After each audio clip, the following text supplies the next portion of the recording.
En Angola, le journaliste Rafael Marques, l'un des profondeurs du gouvernement, a été reçu pour la première fois au palais présidentiel par le chef de l'État, João Lourenço. L'essentiel de la conversation a porté sur la corruption.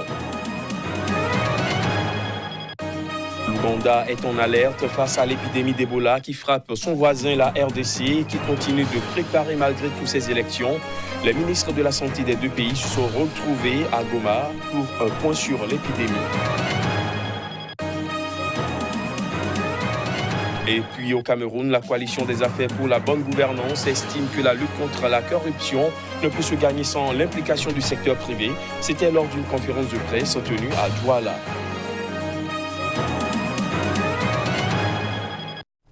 Voilà pour les titres. Bonsoir à tous.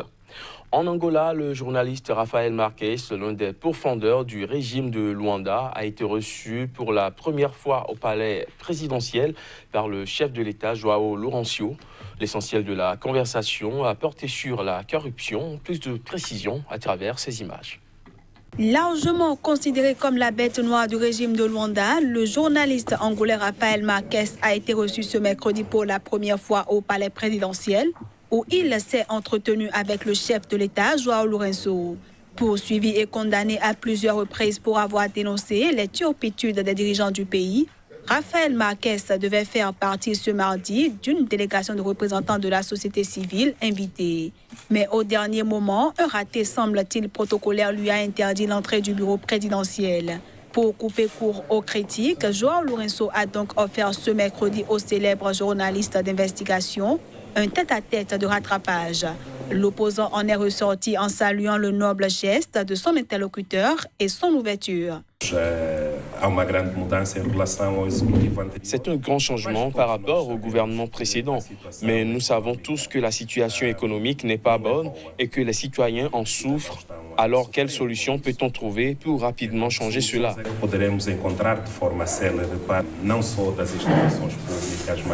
Pas seulement dans les institutions, mais aussi parmi les citoyens.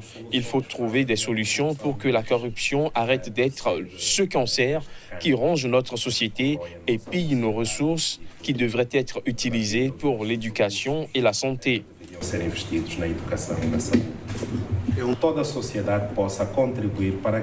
Que la société puisse contribuer de manière efficace pour que nous vivions selon des règles, de façon morale et intègre. Et nous attendons également du gouvernement qu'il améliore l'économie pour créer des emplois qui permettront au peuple de gagner de quoi subvenir à ses besoins. Durant 45 minutes d'entrevue, il a été essentiellement question de la corruption. Rafael Marques a également affirmé avoir appelé au président les souffrances de la population. En bref, au Rwanda, l'opposante Diane Rwigara, critique du président Paul Kagame, a été acquittée ce jeudi par un tribunal de Kigali d'incitation à l'insurrection et falsification de documents. Des charges qui lui ont valu d'être emprisonné pendant plus d'1 an. Selon le jugement rendu, les charges retenues par l'accusation sont sans fondement. Les 5 co-accusés de l'opposante dans cette affaire, dont sa mère Adeline, ont également été acquittés. Adeline Rwigara était, elle, accusée d'incitation à l'insurrection et promotion du sectarisme dans un pays encore hanté par le génocide de 1994. Toujours en bref, mais cette fois-ci au Togo, le gouvernement a interdit les prochaines manifestations annoncées par l'opposition, invoquant le risque très élevé de troubles graves à l'ordre public. Cette interdiction intervient alors que la campagne électorale pour les législatives du 20 décembre a démarré depuis mardi dernier. Pour le gouvernement togolais, le risque que les caravanes et cortèges de la coalition de l'opposition se heurtent à ceux des partis engagés dans la campagne électorale demeure fort probable. Les 14 partis de la principale coalition d'opposition qui n'ont pas présenté de liste et dénoncent des irrégularités ont appelé à de nouvelles manifestations pendant une dizaine de jours entre le 8 et le 18 décembre prochain afin d'exiger l'arrêt du processus électoral. La justice française a autorisé ce mercredi l'extradition de François Compaoré vers le Burkina Faso. Le frère de l'ex-président déchu Blaise Compaoré est mis en cause au Burkina Faso dans l'enquête sur l'assassinat en 1998 du journaliste Norbert Zongo, affaire symbole pour la société civile qui réclame depuis des années vérité et justice. Des réactions ont été enregistrées à la suite de la décision rendue par la justice française. Le point à travers ce reportage. On ne sait pas encore quand ni comment, mais François Compaoré est sur le chemin d'une extradition vers le Burkina Faso où il doit répondre dans le procès de l'assassinat en 1998 du journaliste Norbert Zongo. Ce dernier a été assassiné alors qu'il enquêtait lui-même sur le meurtre du chauffeur de François Compaoré, le frère de l'ancien président Blaise Compaoré. Ainsi, on a décidé ce mercredi la chambre d'instruction de la Cour d'appel de Paris qui a autorisé l'extradition de François Compaoré vers le Burkina Faso. Cette décision est bien accueillie par les habitants de la capitale du Burkina Faso. Une réaction de joie, parce qu'il faut dire en toute honnêteté que tout ce peuple croisait les doigts dans l'attente de cette décision. C'est un grand jour, parce que c'est une grande victoire d'étape dans la quête de justice du peuple burkinabé, dans le cadre de cette affaire Norbert Zongo. Ce n'est qu'une victoire d'étape, comme je disais, parce que nous sommes conscients que la défense de François Compaoré usera de toutes les voies légales du recours qui lui sont reconnues pour ne serait-ce qu'au moins retarder le processus.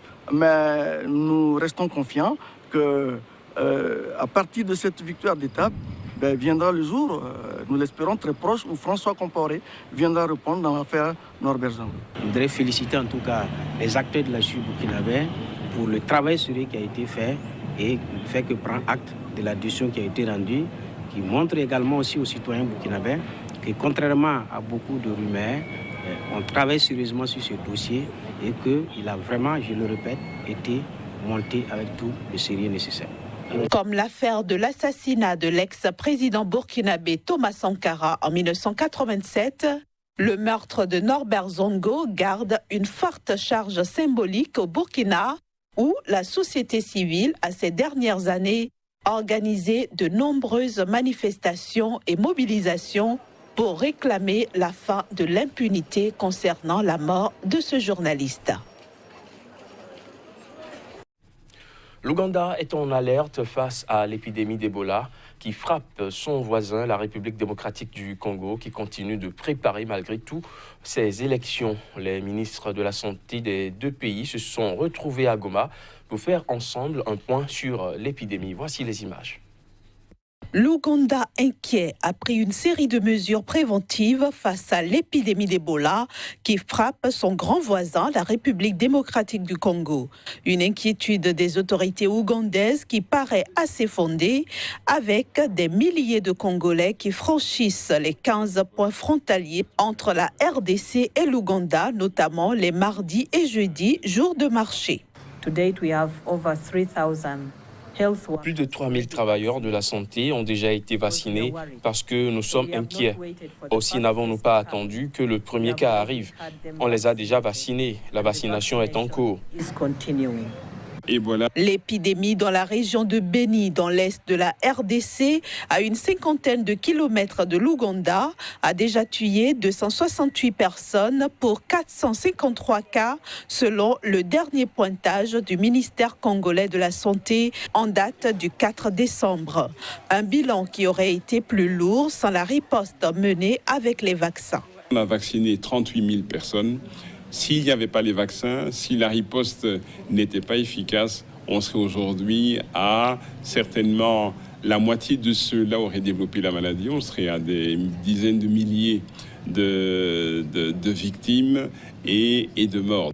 D'autre part, je pense que les risques, les peurs ne sont pas fondées parce que durant toute l'épidémie, nous n'avons pas mis fin aux activités, à la vie sociale. Durant cette conférence de presse conjointe, le ministre congolais de la Santé a assuré que l'épidémie d'Ebola ne va pas interférer avec les élections présidentielles, législatives et provinciales prévues ce 23 décembre en République démocratique du Congo. Il a promis devant chaque bureau de vote dans les zones touchées des points de désinfection et de contrôle de température. Les pays membres de la Cour pénale internationale ont réagi aux menaces des États-Unis par des déclarations fortes en soutien à cette institution. C'était hier mercredi, lors de la réunion annuelle des États membres au siège de la Cour située à La Haye. La 17e session de l'Assemblée des États partis au statut de la Cour pénale internationale CPI a commencé ce mercredi à La Haye. À cette occasion, les pays ayant adhéré à la Cour pénale internationale ont réitéré leur soutien à l'institution récemment sous le feu des critiques de l'administration Trump. L'Union européenne soutient fermement la Cour pénale internationale ainsi que son travail en tant qu'institution judiciaire indépendante et impartiale, a déclaré Heide Maria Gerer, l'ambassadrice d'Autriche aux Pays-Bas, au nom de l'UE que son pays préside actuellement. D'autres pays, dont certains en Afrique, où la Cour pénale internationale est active, comme le Nigeria et l'Ouganda, se sont également engagés à poursuivre leur soutien lors de la réunion annuelle des États membres au siège de la Cour située à La Haye. Fondée pour juger les pires atrocités commises dans le monde, la Cour pénale internationale a été créée en 1998 à la suite de l'adoption du statut de Rome qui fête ses 20 ans cette année. Entré en vigueur en 2002, ce traité fondateur de la Cour a été ratifié depuis par 123 pays. Exprimant son soutien à la CPI, le délégué du Royaume-Uni, Andrew Murdoch, a estimé mercredi que certaines critiques à l'encontre de la Cour étaient mal placées. Il l'a cependant exhorté à accélérer ses travaux, y compris en ce qui concerne ses enquêtes et procès. La lutte contre la corruption ne peut être gagnée sans l'implication du secteur privé. Il s'agit là de l'avis du président national de la Business Coalition for Good Governance qui intervenait lors d'une conférence de presse tenue à Douala, au Cameroun. Reportage Narcisse Home. Promouvoir la bonne gouvernance et l'éthique dans le milieu des affaires, c'est sous ce thème que les membres de la Business Coalition for Good Governance ont organisé une conférence de presse à Douala. Cette coalition des entreprises a mis sur pied un mode de conduite à respecter au sein des entreprises et PME membres, quand on sait qu'il y a quelques années, le Cameroun a été désigné par UONG comme le pays le plus corrompu du monde. Face aux médias, les organisateurs ont profité de l'occasion pour plaider pour l'implication du secteur privé dans la lutte. Le secteur privé, à travers l'initiative de la Business Coalition for Good Governance, entend participer à la lutte contre la corruption dans notre pays, parce que vous savez, c'est un mal qui a été identifié, qui aujourd'hui a pris beaucoup d'ampleur. Pendant les échanges, l'on aura noté que la lutte contre la fraude et la corruption doit se faire dans le cadre d'une démarche inclusive qui intègre tous les acteurs impliqués de façon directe ou indirecte. Une idée à laquelle la BCJJ a adhéré, puisqu'elle repose son action sur les valeurs comme l'engagement, l'éthique et la transparence. Simplement, nous avons, du fait des moyens dont nous disposons, nous avons pris une approche qui consiste en réalité à nous porter comme les exemples et donc en développant à l'intérieur des sociétés membres de notre coalition des programmes, des plans éthiques, des codes de bonne conduite. Pour rappel, la Business Coalition of Good Governance, qui compte près de 400 entreprises issues de plusieurs secteurs d'activité confondus, a pour mission d'évaluer et communiquer sur les avantages économiques et commerciaux d'un climat économique sain. À noter, cette conférence de presse est déroulée en prélude à la Journée internationale de lutte contre la corruption qui se célèbre chaque 9 octobre. Fin de ce JT, merci de l'avoir suivi.